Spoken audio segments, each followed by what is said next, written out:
Hi there, my name's Lori Souza, and I'm here with Topsy from CoinStructive, and we're continuing our interview series on crypto scams. Welcome, Topsy. Thanks, Laurie. It's a pleasure to be here today again. Yeah, so tell us a little bit about what happens at CoinStructive. What do you do with crypto investigations?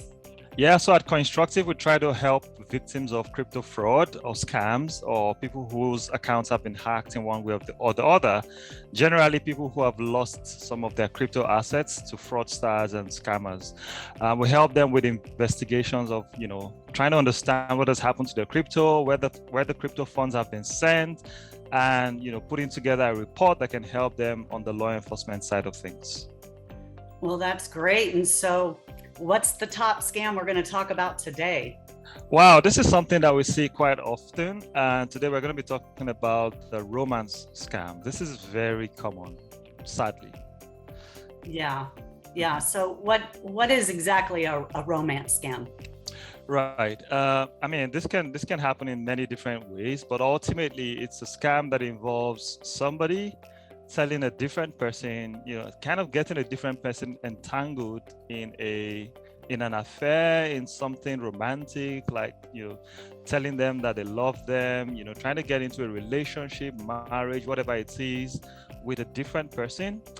Typically they've met this person online and they're professing their love for this person, basically. But it's actually not genuine love, it's actually fake, right? And even the picture of the person that you're seeing typically is a fake picture. So the victim is actually speaking with someone completely different from who they are seeing on the screen. Yeah, so somebody who might get involved in that type of scam, where the scammer who is pretending to have romantic relations is actually gearing towards stealing their crypto. Absolutely, that's the end goal, right? I mean, they come to you like a friend, they come to you like they want to be in a relationship with you or want to get married to you or something like that. But their end goal is just to steal your funds, typically your crypto assets in this case, right? And as long as you can, they get you into a conversation. If you have crypto, they're targeting the crypto. If you don't have crypto, they will find a way to get you to convert your dollars or whatever currency you spend into crypto and then send it over to them. Wow. We see this happen. I don't know if I can, talk about what kind of platforms this would typically happen on, right? Yeah. Okay, beautiful. This is very common on dating sites. Some of the top dating sites like Match.com. I shouldn't mention any brands, but any dating site really that you go on, there's a bunch of scammers on the site, and they will typically have pictures and even videos that actually do not belong to them. They've basically stolen those videos from some online platforms and those pictures, and they present themselves to be someone completely different. And we see this happening on typically dating sites. People who go to dating sites are generally kind of eager to get into a relationship, and they're already positioned in that direction of entering into a relationship, so they're already kind of vulnerable to this kind of scams. So it's kind of easy for the scammers to take advantage of that. Wow. And I know we were talking earlier that this also happens on Facebook, since it has a dating section, and right. With a scammer that actually posed as a Canadian movie star. Right. I mean, we see that all the time. We see people posing as movie stars, military officers, celebrities of some sort, or sportsmen, businessmen. People, the scammer would typically look for a very good-looking man or a very beautiful lady, and who has all the right physical features and also has the popularity that goes with the beautiful face as well. Yeah, and so what length of time does it take to develop this online relationship where somebody can actually get the victim to send them money? I mean, it's going to vary from victim to victim. The whole idea is to sort of social engineer the victim into believing that they are in love with this scammer, right? Or that the scammer is in love with them. However long that takes, the scammers typically are ready to kind of wait it out, So they socially engineer them over a period of time. It could be days, typically it will take more than days, weeks to months to get people to fall in love with you. With all the sweet words, you would get text messages every morning, phone calls, sweet words, and all those things that people really like to hear and to see happen.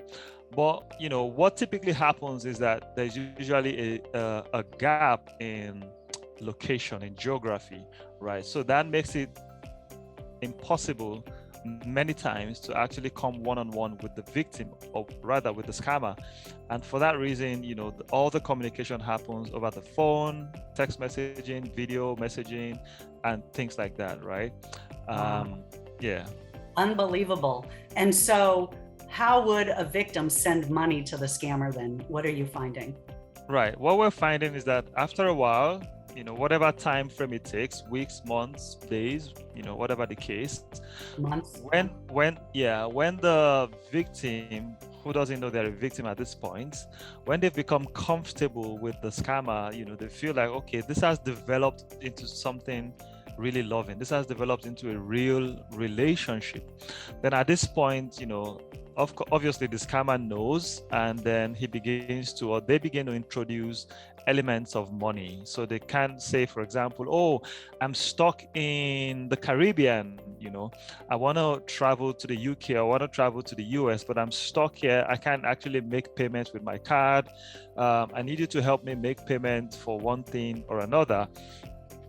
Or in some other instances, you would find a situation where someone says, oh, I have this business going on in Alaska or somewhere, some part of the world, and I'm unable to make payments at this time. Can you help me make payments into this Bitcoin address or into some other address? And even if the victim doesn't know how to make Bitcoin or cryptocurrency transactions, the scammer can now lead them on how to do it. He would tell them, or they would get them to register an account on any of the popular cryptocurrency exchanges, or just go to a Bitcoin ATM kiosk, right? And tell them to withdraw their funds. If it's a Bitcoin ATM, withdraw your funds the scammer will tell them, withdraw your funds from the bank, go to this kiosk. Sometimes they would even direct them to specific kiosks depending on how familiar the scammer is with that environment, and they will get to the kiosk and just make a deposit and just send it off to the Bitcoin address. Alternatively, they will tell them to open a cryptocurrency exchange account and just deposit funds into that account and send it off to the scammer's Bitcoin address or some other cryptocurrency. Wow. So the victim is actually sending money, wiring it into the account of the scammer, or converting it from dollars into the scammer's crypto address. That is correct. Wow. And this typically would not happen once. I mean, that's why it's a scam, right? They would keep coming up with different stories. The stories would vary from scammer to scammer, but it could be that, oh, I'm stuck in a particular part of the country of the world, or I have a medical situation, or oh, my business is I need to close a contract, I need to execute a contract, but right now I don't have access to my bank account because I'm in some place where there's no, I don't have access to my bank account for whatever reasons. They could give you any story really, but the goal is to get you to send them money, and that is the red flag. Maybe we should talk about red flags, right? Yeah, the red flags. So if somebody is romantically involved with an online relationship, then the red flags to look for, well, first of all, when somebody asks them to give them money, right? Absolutely. That is the first red flag. Like, I haven't even met you. Like, typically you have never seen this person physically, right? But because you become so emotionally entangled with this person, with all the sweet words, several hours in phone calls, this scammers actually invest lots of time to get this done, right? They've spent hours on the phone with you, sending you sweet words and all that kind of stuff. You get comfortable with them, but the red flag really, by the time they ask you for money, that should make you take a step back and kind of think about what has happened from the beginning. That's one of the major red flags. Asking you for money, whether it's in fiat or whether it's in cryptocurrencies, whatever it is, it's your money. So once they ask you for money, be careful, be alerted at this point. But also sometimes, depending on who this scammer is, sometimes the voice that you're hearing on the phone might not necessarily match with the face that you're looking at on the picture, right? Because yeah, sometimes the scammers are from regions where they are not necessarily as fluent as the picture that they're using, on their profile. Wow. So that's sometimes the victims tend to wave that aside, but that's a major red flag that should catch your attention. When the person speaking doesn't seem to sound like the picture that you're seeing, then you need to be very careful there. Yeah, and I've noticed that when I was running a crypto series and posted it on Facebook, I had a lot of people that wanted to become my friend, a lot of men that had red roses across the top of their banner. And so, or a flower or a heart, and I'm thinking, I don't know, this might be a scam. What do you think? You think that's something that women fall prey to? That's a red flag. I mean, why would a man want to put red roses all around his pictures? I mean, that for me is a red flag. Yeah. It's not necessarily, so a red flag doesn't mean that it's 100% guaranteed that it's a scam. It just means that you need to have your alerts really up. You have to be, it's a sign that something is probably not right. And if you don't feel comfortable, you might as well just leave it and look for someone else. So having that kind of picture up, having lots of roses like you mentioned in this specific instance, that's definitely something that would trigger caution within me, and that's definitely recommended for you as well. Right. So you mentioned it usually happens more than one time. How many transactions does it take for the victim to realize before they know that they're being scammed? I mean, there's no number to that and to that, right? It could be 5, it could be 500. We've seen people lose tens of thousands of dollars, but we've also seen people lose millions of dollars to a romance scam, because when they're so engineered into believing that this romance is real or this relationship is real, they don't even want to, the victims don't even want to listen to family. They don't want to listen to friends. They would go as far as closing out their pension accounts, closing out their 401ks, closing out their other kinds of investments that they might have. We've seen victims go as far as selling their property in a romance scam. This is not something that we read. This is something that these are cases that we've handled, that we've dealt with. Yeah. Victims can go however far. Before someone will go the length of selling their property, that means they've probably emptied their bank accounts already. And that could have happened over 5, 10, 20, 100 transactions over a space of months or even years. So I mean, this depends on how much the person has or how much the person has access to. People go as far as borrowing money from the bank, to be able to send to the scammers. It's so sad. Some of these cases could end really badly for the victims. We've read stories where people end up taking their own lives, but we've seen cases where people come to us and they're in really, really terrible shape. And it's, it's now it's certainly disastrous. Let's look at the human aspect of it. Is that this is an embarrassing act as well, because usually somebody loses a lot of money before they realize that they're being scammed, right? Right. And so that's when they reach out and contact CoinStructive at that point. Correct. So how do we engage the victim so they know it's safe to reach out and ask for help? Right. Absolutely. I mean, CoinStructive is a company that has been on board for about 7 years. You can see us, we're real people. We have profiles on the internet. You can Google us. We're out there. We're on LinkedIn. We're on other social media platforms. The founder of the company is also a member of, strategic anti-fraud communities in California, and in other parts of the world, right? And we are also certified in different, cryptocurrency tracing and investigations tools, as well as other fraud-related certifications. So, point is, people that work with CoinStructive are people who have built track record in this space. So, we try to, because even in this space of so-called crypto investigations or asset recovery, there's a lot of fraud, right? So victims sometimes come to us after they've already been defrauded by another company, right? So we have to kind of walk them through our profile, our history, and our credibility, and also whenever we have to charge for our services, we don't take payments in things like crypto, we take payments with credit card. That gives another layer of trust to the victims who come to talk to us, so we have this strategies to kind of build trust in our victims before they can get to trust us and do business with us. Yeah. And so we don't see it a lot, but it would be a good idea. And okay, certainly there's an element of coaching that has to take place to have the victim release that relationship, right? That false sense of, oh, this is okay, I send this person money, or right. Wow, I'm finally investing in crypto, and this person's helping me invest in crypto and helping right. me to get ahead, right, with an investment. So certainly there's an element of coaching that happens internally, right? Right. With the intake process. Right. Yeah.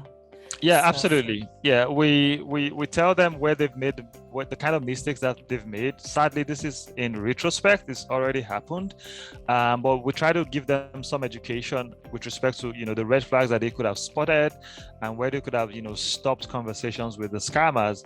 And you talked about earlier the fact that this can be a really shameful thing. So we see lots of victims, they don't even discuss with their family about this thing while it's going on, and they also come to us, and sometimes they are not willing to disclose the full details because they feel embarrassed. But I mean, at this point, the deed has already been done. Your funds have already been stolen. Hopefully, you're not a victim if you're listening to us right now. But if that is the case, it's already happened. So you just have to reach out and then open up. You have to give us all the facts that we need to be able to pursue that investigation as best we can.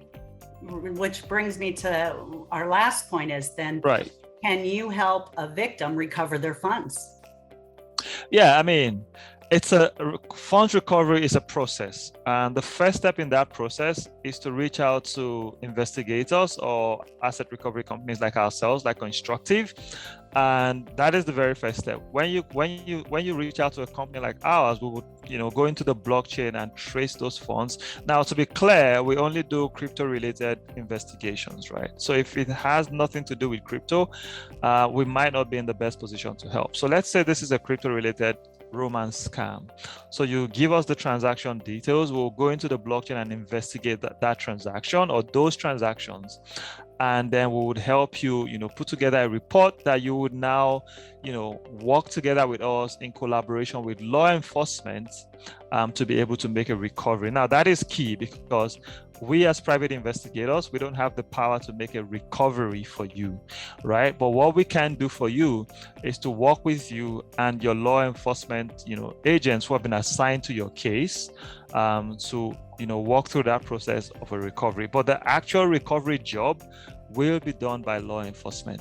But we would, do all the background work, all the background investigations as far as your crypto assets are concerned. We would have done all that background work, and law enforcement just has to take the action that is required at this point, whether it be issuing a subpoena, whether it be, making a physical arrest, whatever they need to do at that point. Yeah. So it sounds like there's a process involved, but there's zero chance of recovery if the victim does nothing, right? Absolutely.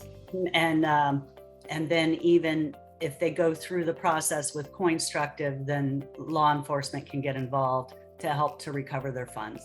That is correct. Wow. Well, I want to thank you for describing the romance scam to us, Topsy. And I think that was a very informational interview here that hopefully we've been able to shed some light on some of the scams that are happening. And I thank you for your time today. Thank you, Laurie, and thank you for the platform. All right. Thank you. Have a great day. Thanks for You tuning too. in. We'll Thank see you you. again. Bye-bye.